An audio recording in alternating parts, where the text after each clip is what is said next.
வணக்கம். செந்தணலின் பிரதான செய்திகள். விரிவான செய்திகளுக்கு முன் தலைப்புச் செய்திகள். தியாகி அன்னை பூபதியின் நினைவேந்தல் திருவுருவப் படம் தாங்கிய ஊர்திப்பவனின் நல்லூரில் ஆரம்பம். கல்வியில் சாதனை படைத்த வடக்கு மாகாணம் தேசிய ரீதியில் முதலிடம். சடுதியாக குறைவடைந்த தங்கத்தின் விலை வாங்க உள்ளோருக்கு காத்திருக்கும் மகிழ்ச்சி தகவல். மகிந்தவுக்கு விதிக்கப்பட்ட காலக்கெடு நாளையுடன் நிறைவு, விடுக்கப்பட்ட எச்சரிக்கை. வாகன சாரதிகளுக்கு விடுக்கப்பட்ட கடும் எச்சரிக்கை. கரடி பொம்மையில் ஐஸ் கடத்தல், பிரதேச சபையின் முன்னாள் உறுப்பினர் கைது. வவுனியா செக்கட்டிப்புலவில் கத்திக்குத்து கிழக்கான பெண் மரணம். அரிய வகை வலம்புரி சங்கொன்றுடன் சிக்கிய நபர். பெக்கோ இயந்திரம் மோதி நொறுங்கிய அரச பேருந்து, 10 பேர் வைத்தியசாலையில் அனுமதி.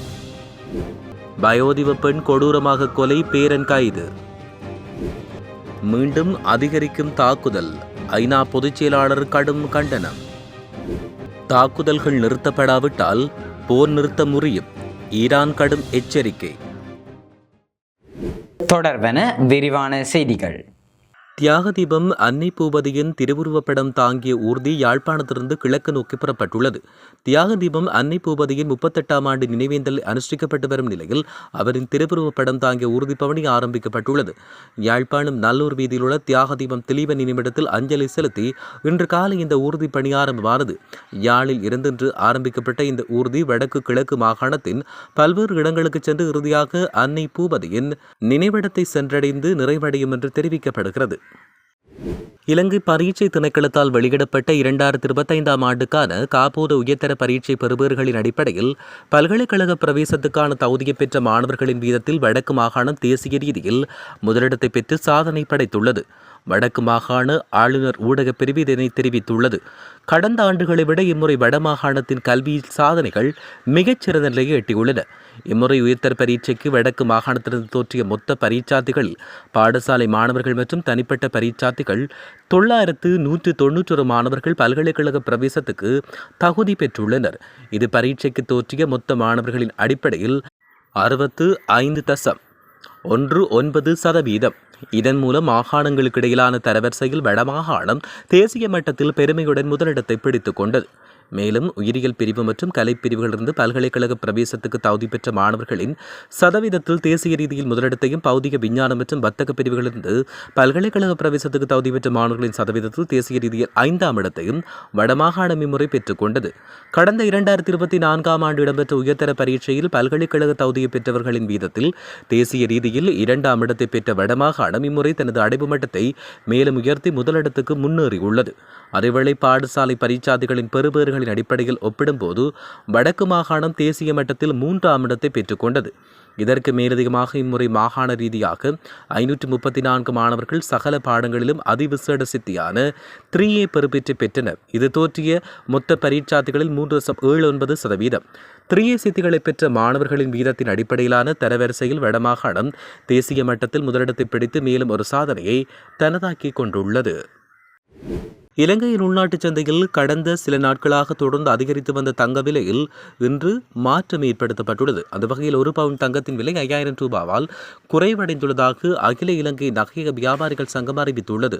தற்போதைய தங்க விலை நிலவரப்படி 24 கேரட் தங்கம் பவுன் ஒன்று 4 லட்சம் ரூபாவாக விற்பனை செய்யப்படுகிறது. 22 கேரட் தங்கம் பவுன் ஒன்று 3,68,000 ரூபாவாக விற்பனை செய்யப்படுகின்றது.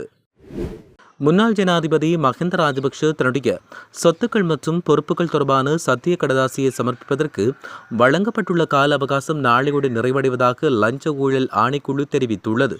இந்த நிலையில் குறித்த காலப்பகுதிக்குள் சத்திய கடதாசி சமர்ப்பிக்கப்பட தவறினால் அவருக்கு எதிராக உரிய சட்ட நடவடிக்கைகள் முன்னெடுக்கப்படும் என்று தெரிவிக்கப்பட்டுள்ளது.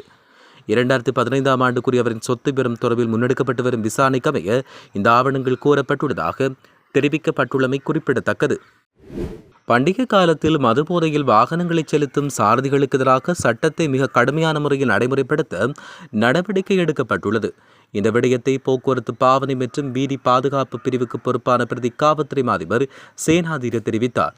கொழும்பில் உள்ள காவல்துறை தலைமையகத்தில் நேற்று நடைபெற்ற விசேட செய்தியாளர் சந்திப்பில் அவர் இவ்வாறு தெரிவித்தார். பண்டிகை காலத்தில் ஏற்படும் வீதி விபத்துக்களை கட்டுப்படுத்தும் நோக்கத்தில் நாடளாவிய ரீதியில் பல்வேறுபட்ட விசேட நடவடிக்கை ஏற்பாடுகள் செய்யப்பட்டுள்ளதாகவும் அவர் இதன்போது தெரிவித்துள்ளமை குறிப்பிடத்தக்கது. அம்பாறை மாவட்டத்தில் விளையாட்டுப் பொருட்களுடன் சூட்சுமமான முறையில் ஹொரியர் சேவையூடாக கடத்தி வரப்பட்ட ஐஸ் போதைப்பொருள் மீட்கப்பட்டுள்ளதுடன் சந்தேக நபரும் கைது செய்யப்பட்டுள்ளார். இந்த சம்பவம் கல்முனை தலைமைக்கு போலீஸ் பிரிவுக்குட்பட்ட புறநகர் பகுதியில் நேற்று மாலை இடம்பெற்றதாக தெரிய வருகிறது. இதன்பொழுது 43 வயது மதிக்கத்தக்க தோடம்பலம் சுயேட்சை குழுவின் காரைதீவு பிரதேச சபையின் முன்னாள் உறுப்பினராக செயற்பட்டவரே கைது செய்யப்பட்டுள்ளார். குறித்த சோதனை நடவடிக்கையின் பொழுது சந்தேக நபர் பயன்படுத்திய பல வீடுகளில் மணிக்கணக்கில் சோதனை மேற்கொள்ளப்பட்டுள்ளது. இதன்போது கொரியர் சேவை ஊடாக கடத்தி வரப்பட்ட விளையாட்டுப் பொருட்களுடன் இந்த கரடி பொம்மையின் கழுத்து பகுதியில் சூட்சுமமாக மறைத்து வைத்திருந்த 107 கிராம் ஐஸ் போதைப்பொருள் மீட்கப்பட்டுள்ளது. அத்துடன் இலத்திரனிகள் தராசு 2, கைத்தொலைபேசிகள், ஒரு தொகை பணம், கொரியரூடாக கடத்தி வரப்பட்ட ஐஸ் போதைப்பொருள் உள்ளிட்ட சான்று பொருட்கள் சட்ட நடவடிக்கைக்காக கல்முனை தலைமைக்கு போலீஸ் நிலையத்துக்கு அனுப்பி வைக்கப்பட்டுள்ளது. கைது செய்யப்பட்ட சந்தேக நபர் என்று கல்முனை நீதவான் நீதிமன்றத்தில் ஆஜர்படுத்துவதற்கான நடவடிக்கையை போலீசார் மேற்கொண்டு வருவதாக தெரிவிக்கப்பட்டுள்ளமை குறிப்பிடத்தக்கது. வவுனியா சொக்கட்டிப்புலவு பிரதேசத்தில் பெண்ணொருவர் கத்திக்குத்து கிழக்காக உயிரிழந்தார். இந்த சம்பவம் நேற்று இடம்பெற்றது. இந்நிலையில் கத்திக்குத்து கிழக்கான பெண் வவுனியா வைத்தியசாலைக்கு கொண்டு சென்ற போது மரணமடைந்தார்.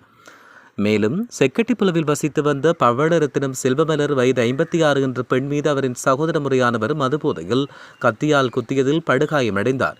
இதன்போது அங்கிருந்தோர் உதவியுடன் வவுனியா வைத்தியசாலைக்கு அவர் கொண்டு செல்லப்பட்ட போதிலும் அவர் சிகிச்சை பலனின்றி உயிரிழந்தார். இந்த நிலையில் குறித்த சம்பவத்தின் சந்தேக நபர் காவல்துறையால் கைது செய்யப்பட்டதோடு குற்றம் இடம்பெற்ற இடத்தில் பூவரசங்குளம் காவல்துறையால் விசாரணைகள் முன்னெடுக்கப்பட்டு வருவதாக தெரிவிக்கப்பட்டுள்ளமை குறிப்பிடத்தக்கது. களுத்துறையில் வலம்புரி சங்கொன்றை விற்பனை செய்ய முயன்ற சந்தேக நபர் கைது செய்யப்பட்டார். இந்த கைது நடவடிக்கை குற்றத்தடுப்பு பிரிவுக்கு கிடைத்த ரகசிய தகவலுக்கு அமைய நேற்று இடம்பெற்றது. கைது செய்யப்பட்டவர் குருநாகல் பகுதியைச் சேர்ந்த 51 வயதுடையவர் என்று அடையாளம் காணப்பட்டுள்ளார். களுத்துறை பேருந்து டிப்போவுக்கு அருகில் முன்னெடுத்த சோதனை நடவடிக்கையில் வலம்புரி சங்கொன்றை 35 லட்சம் ரூபாவுக்கு விற்பனை செய்ய தயாராக இருந்த நிலையில் குறித்த சந்தேக நபர் கைது செய்யப்பட்டார். கைது செய்யப்பட்ட சந்தேக நபர் மேலதிக விசாரணைக்காக களுத்துறை தெற்கு காவல் நிலையத்தில் ஒப்படைக்கப்பட்டதாக குற்றத்தடுப்பு பிரிவினர் தெரிவித்தனர். சம்பவம் தொடர்பில் மேலதிக விசாரணைகளை களுத்துறை போலீசார் மேற்கொண்டு வருவதாக தெரிய வருகிறது.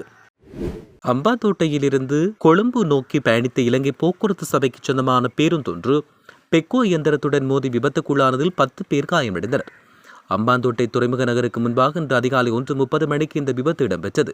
பேருந்து வீதியில் பயணித்துக் கொண்டிருந்த போது துறைமுகத்தை நோக்கி வீதிக்கு குறுக்கெடுத்துச் சென்ற பெக்கோ இயந்திரத்துடன் மோதி விபத்து இடம்பெற்றது. விபத்தின் போது பேருந்தில் பயணித்த 10 பேர் காயமுற்று அம்பாந்தோட்டை பொது மருத்துவமனையில் அனுமதிக்கப்பட்டுள்ளனர். காயமடைந்தவர்கள் நிலைமை கவலைக்கிடமாக இல்லை என்று போலீசார் தெரிவித்தனர். விபத்தில் பேருந்து முற்றிலும் சேதமடைந்துள்ளது. சம்பவம் தொடர்பில் அம்பாந்தோட்டை துறைமுக போலீசார் மேலதிக விசாரணைகளை மேற்கொண்டு வருவதாக தெரிவிக்கப்பட்டுள்ளமை குறிப்பிடத்தக்கது. அனுராதபுரத்தில் வயோதிப பெண்ணொருவர் பேரனால் கொலை செய்யப்பட்டதாக காவல்துறையினர் தெரிவித்தனர். இச்சம்பவம் தப்புதேகம காவல்துறை பிரிவுக்குட்பட்ட மல்வானிகம பகுதியில் நேற்று காலை இடம்பெற்றது. உயிரிழந்தவர் தப்புதேகம மல்வானிகம பகுதியைச் சேர்ந்த 82 வயதுடையவர் என்று அடையாளம் காணப்பட்டுள்ளார்.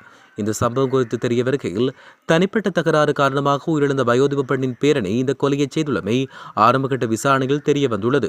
கொலை சம்பவத்துடன் தொடர்புடைய 23 வயதான சந்தேக நபரை காவல்துறையினர் கைது செய்தனர். உயிரிழந்தவரின் சடலம் பிரேத பரிசோதனைக்காக தப்புதேகம வைத்தியசாலையின் பிரேதறையில் வைக்கப்பட்டதாக காவல்துறை தெரிவித்துள்ளது. சம்பவம் தொடர்பான மேலதிக விசாரணைகள் தப்புதேகம போலீசாரால் மேற்கொள்ளப்பட்டு வருவதாக தெரிவிக்கப்பட்டுள்ளமை குறிப்பிடத்தக்கது. இனி சர்வதேச செய்திகள். லெபனான் முழுவதும் இஸ்ரேல் நடத்திய பாரிய தாக்குதல்களை ஐக்கிய நாடுகள் பொதுச்சபையின் செயலாளர் ஆண்டனியோ குட்ரெஸ் கடுமையாக கண்டித்துள்ளார். பொதுச்செயலாளர் சார்பில் அறிக்கை ஒன்றை வெளியிட்ட அவரின் ஊடக பேச்சாளர் ஸ்டீபன் டுராஜிக் குறித்த விடயத்தை தெரிவித்தார். இந்த தாக்குதல்களில் குழந்தைகள் உள்ளிட்ட நூற்றுக்கணக்கான பொதுமக்கள் கொல்லப்பட்டதோடு பெருமளவிலானோர் காயமடைந்துள்ளதாக தெரிவிக்கப்படுகின்றமை குறிப்பிடத்தக்கது. போர் நிறுத்தத்தை மீறுவதால் ஏற்படும் பின்விளைவுகள் குறித்து பல்வேறு ஈரானிய அதிகாரிகள் பொதுவெளியிலும் பாதுகாப்பு படையினர்கள் எச்சரிக்கைகளை விடுத்துள்ளதாக ஈரானிய ஊடகங்களை மேற்கோட்காட்டி செய்திகள் வெளியாகியுள்ளன. லெபனான் எல்லை மீதான தாக்குதல்கள் ஈரானிய கண்ணோட்டத்தில் போர் நிறுத்த ஒப்பந்த மீறலாக கருதப்படுவதாக அவர்கள் கூறியுள்ளனர். பேச்சுவார்த்தை மூலம் தீர்வு காண்பதற்கு வழிவகுக்கும் வகையில் எட்டப்பட்ட ஒப்பந்தத்தின் ஒரு பகுதியாக லெபனான் முனை உள்ளிட்ட பிராந்தியம் முழுவதும் இஸ்ரேலியர்கள் மற்றும் அமெரிக்கர்களின் தாக்குதல்கள் முழுமையாக நிறுத்தப்பட வேண்டும் என்றும் அவர்கள் சுட்டிக்காட்டியுள்ளனர். இத்துடன் செய்திகள் நிறைவடைகின்றன. வணக்கம்.